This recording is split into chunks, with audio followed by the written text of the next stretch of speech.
60 years ago, he started out in the editing room at British Gaumont on a steady climb to the highest plateau of his profession.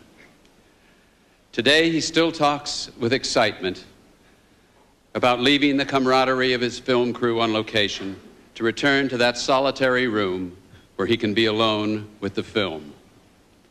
His dear friend Trevor Howard used to say, "David can't wait to finish shooting so he can begin cutting the actors out of the film." It was Charles Dickens, the author of Oliver Twist and Great Expectations, who first said, "Genius is the infinite capacity for taking pains." It is David's meticulous attention to every phase of production, combined with the artistic wisdom that ensures the lasting value of his work. This award is given to a filmmaker whose work has stood the test of time. Each of his films has stood that test. Lawrence of Arabia is but one stunning example. It was the best film of 1962. 27 years later, it was re-released, and to many of us, it was the best film of 1989.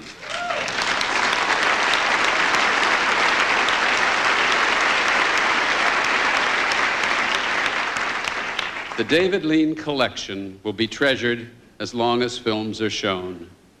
Now one more look at the far horizon of this man who gives meaning to the word picture maker.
Camels and 1,000 horses, all waiting, wondering what on earth was happening. I just couldn't get an angle on it.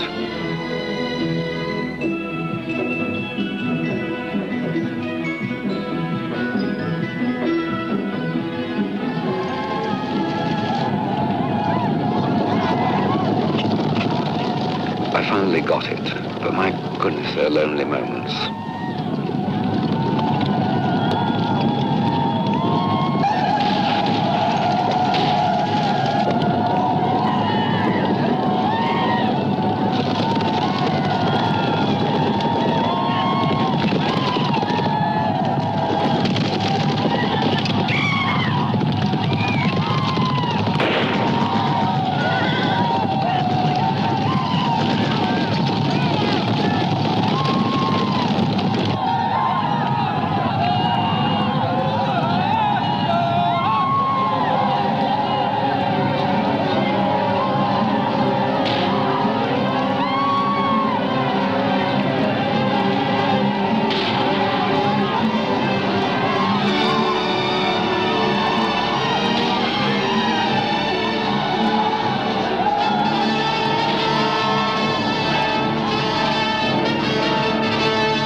Ladies and gentlemen, this Life Achievement Award belongs to Sir David Lean.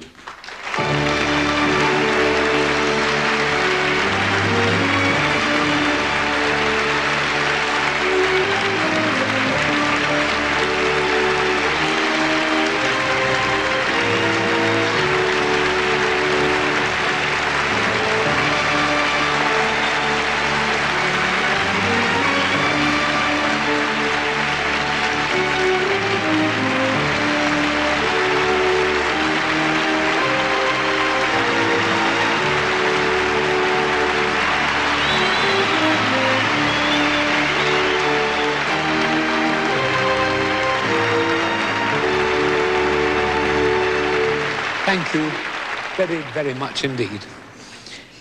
May I sit down?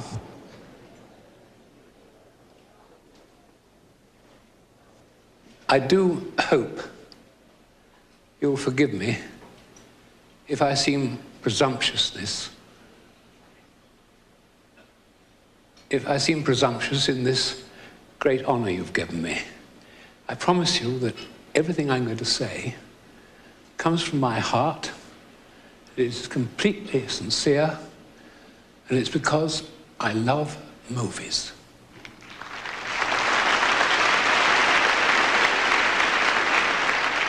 You know, Noel Coward once said to me in our early days, "My dear, always come out of another hole." Now, he said a lot of other things, but I found myself thinking that nearly everything he told me and everything I learned in those early days seems to be contradicted today.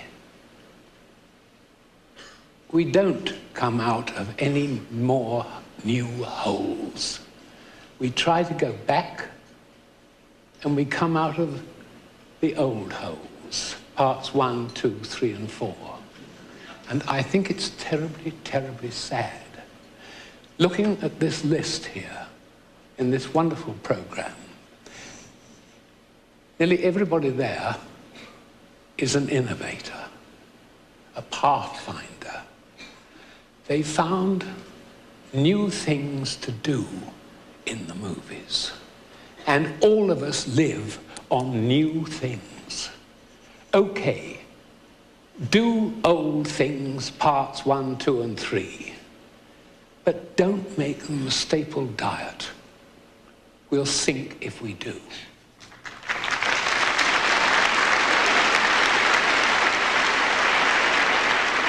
This business lives on creative pathfinders, and there are a whole lot of you here.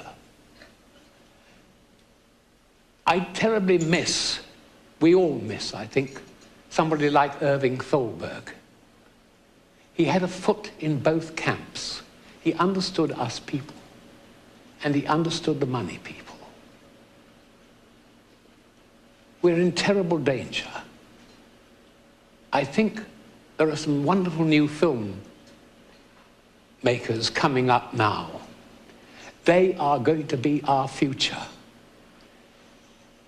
Please, you chaps in the money department, remember what they are. It's a very, very nervous job making a film. They need help. I'd like to read you something. It came from my old friend, Fred Zinnemann. He found something that was said by Irving Thalberg. He said, the studio has made a lot of money and they could afford to lose some. I think the time has come where the money people can afford to lose a little money, taking risks with these new filmmakers.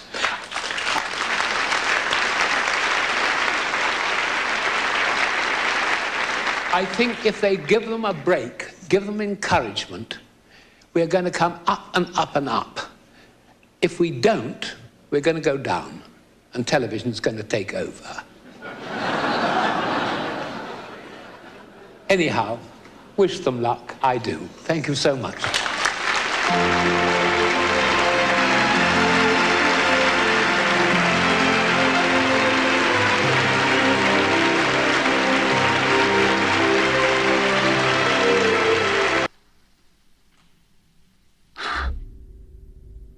famous match, I mean, this is arguably the most famous cut in movie history, and it was an accident. You, originally this was going to be a dissolve, it was not going to be a straight cut. Can you explain what happened? Well, we were in film in those days, so I think sometimes wonder if we've ever seen it the way we did if we were on digital like today, because I would have done the dissolve in the machine and we would never seen it as a direct cut. Right. But because it was film, it was cut together with the old Chinograph marks on it. And we saw this, we took it in the theatre to run the whole sequence, and we saw this cut together like that. And David and I both almost at the same moment looked at each other and said, that's a wonderful cut. Yeah, and I think the other thing in terms of the courage not to cut is you were nervous about how long you waited for the sun to come up, and just in general taking so much time to show the beauty of the desert. And he said to you, trust it, wait for the music. That's right, wait till we get the music. That was in some of the other mirage shots and things like that. You know, I was always a little worried about how long we held the shots. And I don't know, it just seemed perfect. Yeah. We tried cutting it down once when we were doing the reconstruction, and it didn't work. It was what it was, and you know, we put it back together again.